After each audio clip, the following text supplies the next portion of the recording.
நட்பு உறவுகளுக்கு வணக்கம். தாய் கிழவியின் தண்டட்டி வரலாறு குறித்து காணொலியில் விரிவாக காண இருக்கிறோம்.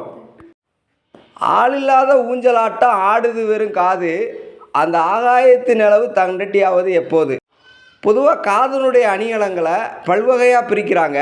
அந்த காதுக்கு கீழே தொங்கக்கூடிய தண்டட்டி, சவுடி, பப்படம், முடிச்சு, நாகவடம் இதை தொங்க விடுறாங்க.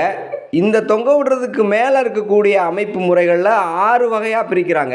குறுக்கு தட்டு, உணப்பு தட்டு, நடுக்காது தட்டு, நரம்பு தட்டு, முருகு குச்சி, கொப்பு இதெல்லாம் பொதுவாக அணிகலனாக இருந்தாலும், இந்த காது வளர்க்குற முறைமையில் பிறந்த குழந்தை 7ஆவது நாளில் காது குத்தி குறவங்குறத்தையிட ஒப்படைச்சி சக்க தன்மானம் கொடுத்து கோழி அரிசி சமைச்சு போட்டு அவங்க பக்குவமாக பார்த்து தாய் பக்குவமாக இருந்து காது வளர்க்குற முறைமை இருந்தது. இந்த காது வளர்க்காதவங்களை மூலின்னு ரொம்ப கேவலமாக சொல்லக்கூடியதாக பாட்டி சொன்னாங்க. இப்படி அரிய வகை தகவலை அன்னவயல் காணொலியில் பதிவிட இருக்கிறோம். தொடர்ந்து இணைந்திருங்கள். நன்றி, வணக்கம்.